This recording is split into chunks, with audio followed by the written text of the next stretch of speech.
Hello dear student, आज हम BA part प्रथम के फिजिकल ज्योग्राफी प्रश्न पत्र की बात करेंगे। इसके अंतर्गत हम आग्नेय सेल की बात करेंगे। इसका भाग 1 है। प्रथम वीडियो में हम आग्नेय सेल के इंट्रोडक्शन के बारे में बात करेंगे। डियर स्टूडेंट, ये आग्नेय सेल के बारे में बात करने से पहले सबसे पहले हम आपको बताना चाहते हैं कि पृथ्वी की जो पपड़ी के पदार्थ है उनको हम डियर स्टूडेंट चट्टान कहते हैं ना। तो भूगर्भ शास्त्र के बाहर चट्टान शब्द का तात्पर्य किसी ठोस तथा दृढ़ भाग से लिया जाता है, परंतु भूगर्भ शास्त्र तथा भूगोल में चट्टान शब्द का प्रयोग व्यापक अर्थ में लिया जाता है। चट्टान शब्द के अंतर्गत पपड़ी के उन सभी पदार्थों को डियर स्टूडेंट सम्मिलित करते हैं जो चाहे कठोर हों या कोमल। चट्टान ग्रेनाइट तथा बालू का पत्थर के समान कठोर हो सकती है, चीका और रेत की तरह कोमल हो सकती है, खड़िया मिट्टी की तरह से चूना मिट्टी की भांति प्रवेश्य हो सकती है और स्लेट की सदृश्य अप्रवेश्य हो सकती है। तो यहाँ पे शैल या जो चट्टान के बारे में जो हम बात कर रहे हैं, तो भूगोल के अर्थ में इस प्रकार से उसको लिया जाता है। चट्टान की रचना खनिज पदार्थों से मिलकर होती है और प्रत्येक सेल में एक से अधिक खनिजों का डियर स्टूडेंट मिश्रण होता है। मैक्सिमम अधिकांश 6 खनिजों का ज़्यादा मिश्रण पाया जाता है। फेलस्पर है, क्वार्टाइज स्फेटिक है, पायरोक्सिस है, एम्फीबॉल्स है, माइका या ब्रक है और ओलिवीन है। भूपटपटी की सेलों का कुछ भाग कठोर तथा संगठित होता है, जबकि कुछ सेलें ढीली तथा डियर स्टूडेंट असंगठित होती हैं।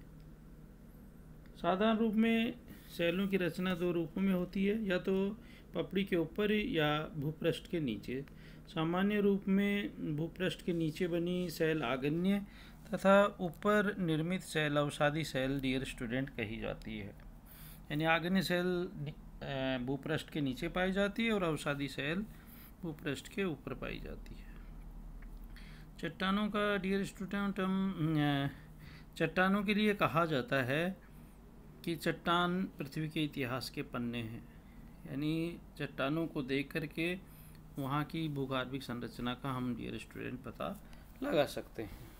चट्टानों का डियर स्टूडेंट जो वर्गीकरण की बात करें तो बनावट की प्रक्रिया के आधार पर आग्नेय सेल पृथ्वी के तरल मेगमास के शीतल होने से बनी है। अवसादी चट्टान हैं वो अवसादों के जल में जमाव होने तथा जीवावशेषों के जमाव से बनी है।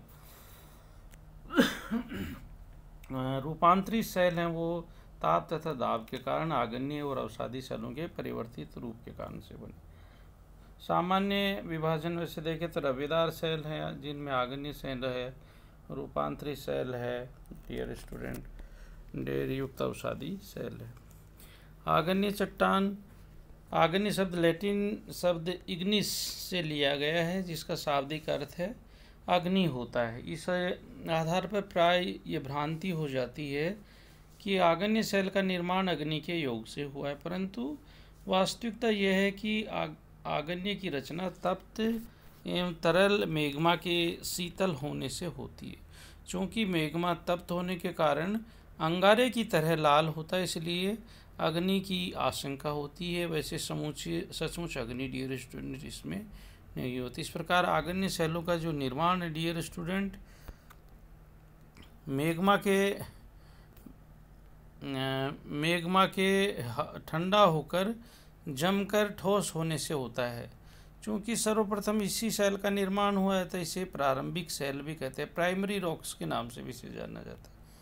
इस प्रकार प्राथमिकता के कारण अन्य चट्टानों का निर्माण भी प्रत्यक्ष और अप्रत्यक्ष रूप से इसी चट्टान से हुआ है। अन्य चट्टानों का निर्माण भी डियर स्टूडेंट पर्टिकुलर इसी के माध्यम से हुआ है। प्राय ऐसा विश्वास किया जाता है कि आग्नेय सेल का निर्माण पृथ्वी के भूगर्भिक इतिहास के हर काल में होता रहा है तथा वर्तमान समय में भी इसका निर्माण हो रहा है। ज्वालामुखी उद्गार के समय गर्म एवं तरल लावा पृथ्वी के अंदर तथा बाहर जमकर ठोस होकर आग्नेय सेलों का रूप धारण डियर स्टूडेंट कर लेता है। इसकी विशेषताओं के बारे में डियर स्टूडेंट हम बात करें तो कुल मिला के आग्नेय चट्टानें कठोर होती हैं तथा जल बड़ी कठिनाई से जोड़ों के सहारे इनमें प्रविष्ट हो पाता है। दूसरा है कि आग्नेय चट्टानें रवेदार तथा दानेदार होती हैं। परंतु रवों की बनावट में पर्याप्त अंतर पाया जाता है। इनके आकार तथा स्वरूप में भी पर्याप्त अंतर पाया जाता है। इनका क्रम भी भिन्न होता है। कणों की बनावट मैग्मा के ठंडा होने की गति तथा स्थान पर आधारित होती है।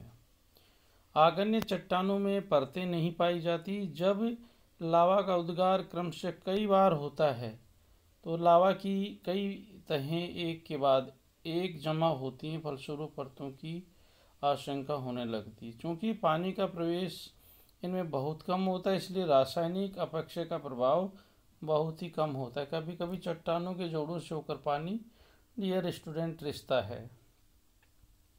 आग्नेय शैलों में जीवावशेष नहीं पाए जाते डियर स्टूडेंट।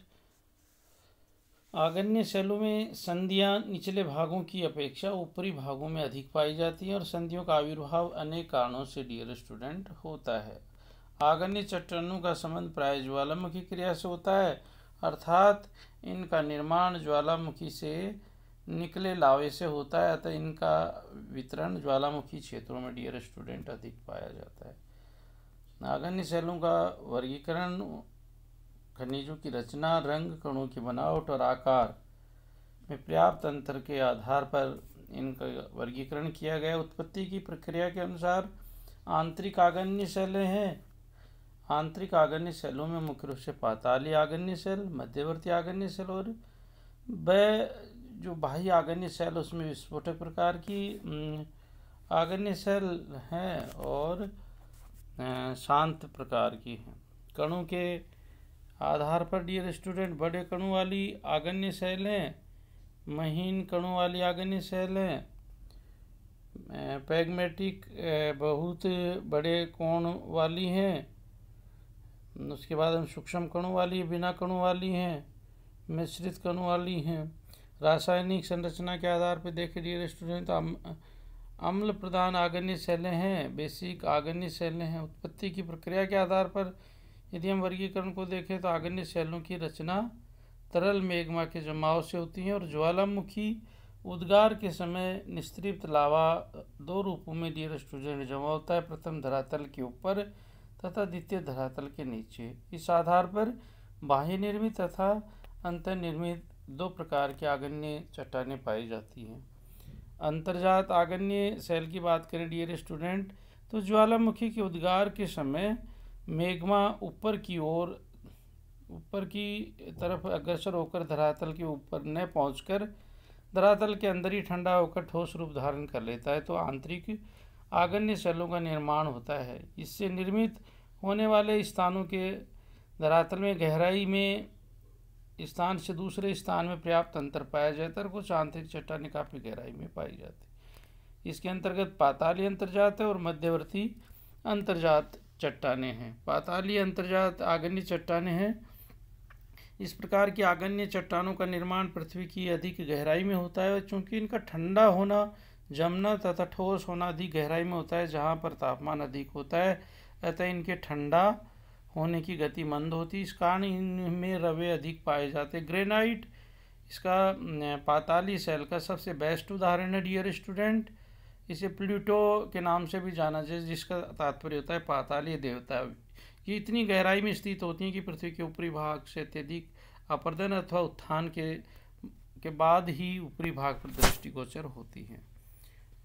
मध्यवर्ती अंतर्जात आग्नेय शैलों की बात करें डियर स्टूडेंट, जब ज्वालामुखी के उद्गार के समय गर्म एवं तरल मैग्मा ऊपर उठता है, परंतु धरातलीय अवरोध के कारण दरारों, छिद्रों, नलियों में ही जमकर ठोस रूप धारण कर लेता है, तो इस प्रकार के शैलों का निर्माण होता है। ये मध्यवर्ती इसलिए कही जाती हैं डियर स्टूडेंट कि इनका निर्माण धरातल की सतह के नीचे होता है। अपरदन के बाद ये चट्टानें धरातल पर विभिन्न रूप में प्रकट होती हैं। इनमें प्रमुख है बैथोलिथ है, फैकोलिथ है, लोपोलिथ है, डाइक है, सील, नेक इत्यादि डियर स्टूडेंट पाए जाते। और अंतिम यदि हम देखें डियर स्टूडेंट तो बाह्य जो आग्नेय शैलें जो धरातल के ऊपर जो लावा फैलता है उनके माध्यम से डियर स्टूडेंट ये बाह्य आग्नेय शैलों का निर्माण होता है। लावा धरातल के ऊपर जमकर ठोस होकर चट्टान का रूप धारण कर लेता है और इस प्रकार निर्मित शैलों को बाह्य आग्नेय चट्टानों के नाम से जाना जाता है। ज्वालामुखी उद्गार के कारण से इनका निर्माण डियर स्टूडेंट होता है। तो निश्चित रूप से डियर स्टूडेंट आपको समझ में आया होगा। Thank you dear student.